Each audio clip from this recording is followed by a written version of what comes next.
When your cat stretches the very second they lock eyes with you, do you actually know what that means? To your human eyes, it's just a casual movement, a way to loosen up muscles after a 16-hour nap. But behind that simple, fluid arch of the back, there is a profound psychological layer that most owners completely overlook. It is one of the most intimate, deliberate, and vulnerable signals a cat can offer. And if you ignore it, which let's be honest, most people do, you might be unknowingly shutting down the primary bridge we are trying to build to your soul. You think I'm just working out a physical cramp? Think again.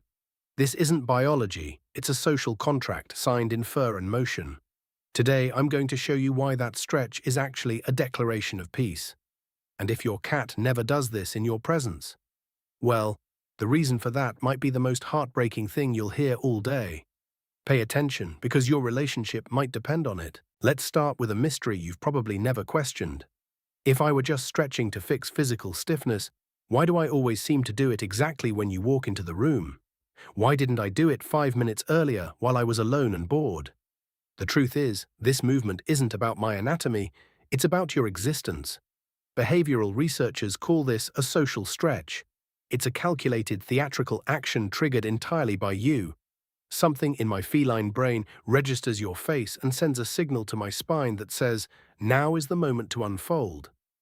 That timing is never random, it's high-level communication. I am choosing this exact second to make my body long and vulnerable because you have entered my personal orbit, and I want you to acknowledge that our worlds have just collided. My stretch is my greeting, my salute, and my way of saying I see you without making a sound. Here is where things get personal between our species. Did you know that wild cats almost never perform this social stretch? In the deep forest or the harsh desert, a cat stretching in front of another is a rare and dangerous display. Our ancestors never evolved this behavior because, frankly, they didn't have anyone they trusted enough to talk to in this specific way. But thousands of years ago, when we decided to move into your grain stores and eventually your living rooms, our feline software got a massive update. Just like meowing is a specialized language we invented specifically to communicate with humans, the social stretch is a bonding app we developed to bridge the gap between predator and protector. We aren't running ancient wild programs anymore. We are running a version of ourselves that was built specifically because you became the center of our universe. Every time I stretch for you, I am honoring 10,000 years of shared history. You've likely heard of the scent glands in our cheeks that we use to rub against the furniture. But did you know we have secret glands hidden between our paw pads too? When I stretch in front of you, especially when I spread my toes wide, unsheathe my claws slightly, and press deep into the rug or the sofa, I am doing more than just reaching. I am activating my internal ink. I am releasing complex pheromones that are completely invisible to your dull human nose but speak volumes to the rest of the animal world. By stretching at your feet or on your favorite armchair, I am effectively signing my name on the environment. I am declaring, this human is part of my inner circle. This space is our shared sanctuary. I am marking you as home in the most intimate chemical way I know how. It's my way of telling every other creature that you belong to the elite. You belong to me. Cats are selective, almost ruthlessly so. Have you ever noticed that I might perform a grand, luxurious stretch for you, but barely acknowledge someone else who lives in this very same house? That isn't a coincidence, and it definitely isn't about who provides the best snacks. When I perform a full-body stretch in front of someone, I am revealing my secret internal hierarchy. In multi-human households, we always pick a favorite, even if we try to hide it. The chosen one gets the intense eye contact, the slow blinks, and the most dramatic theatrical stretches. If I walk past your partner without a glance, but roll into a full spine-lengthening stretch the second you sit down, I am publicly declaring you the winner of my heart. You have reached the inner sanctum of my trust, a place very few humans ever get to see. Think about that specific moment you open your eyes in the morning. Am I there? Stretching right next to your pillow. That's because I've been waiting for you to return to the living world. Since I am a crepuscular creature, most active at dawn, I've likely been awake for hours, patrolling the halls and watching the shadows. I could have stretched at 4 a.m. while you were snoring, but I didn't. I saved it. I waited for the exact microsecond your eyes met mine. This is my version of a good morning kiss. It is a biological reset that tells my nervous system, the leader is awake and our world begins again. It's a ritual reserved strictly for the people we've bonded with most deeply.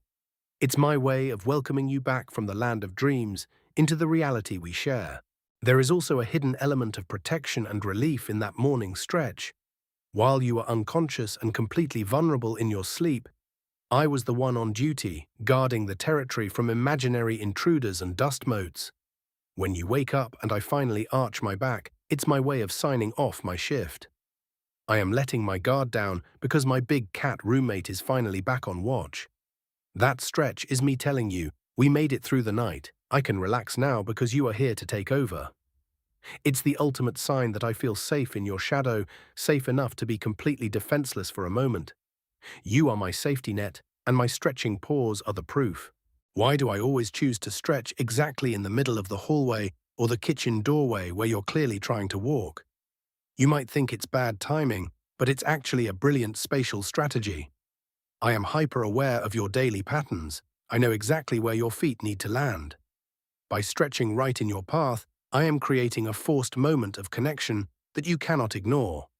I am saying, I know you're busy with your human things, but right now I am the priority.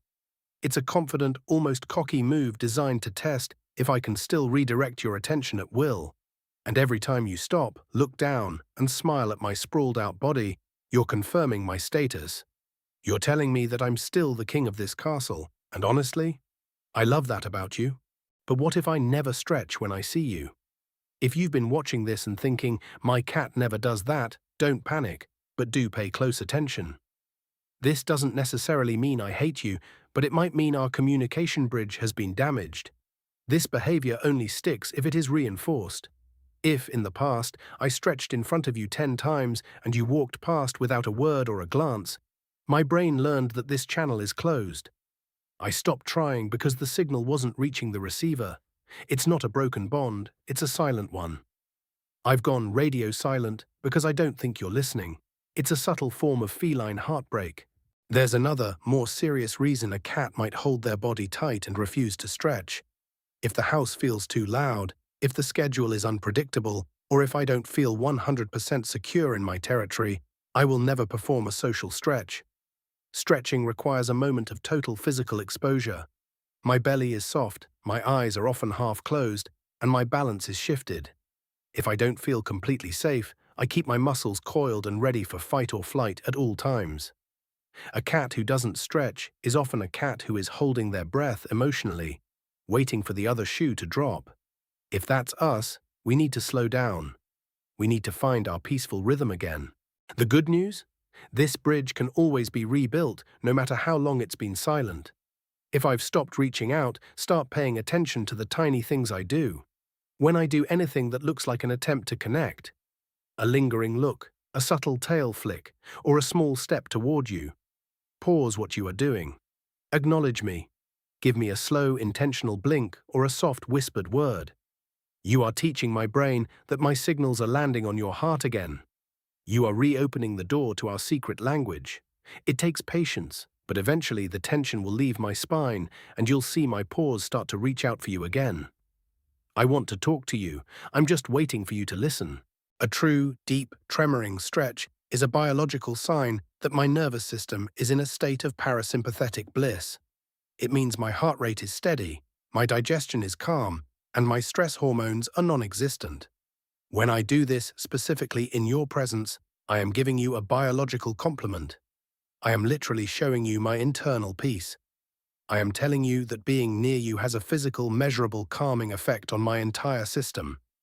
My body is the living proof of your kindness. I am melting in front of you because you have made this world soft enough for me to let go of my wild armor. You are my medicine.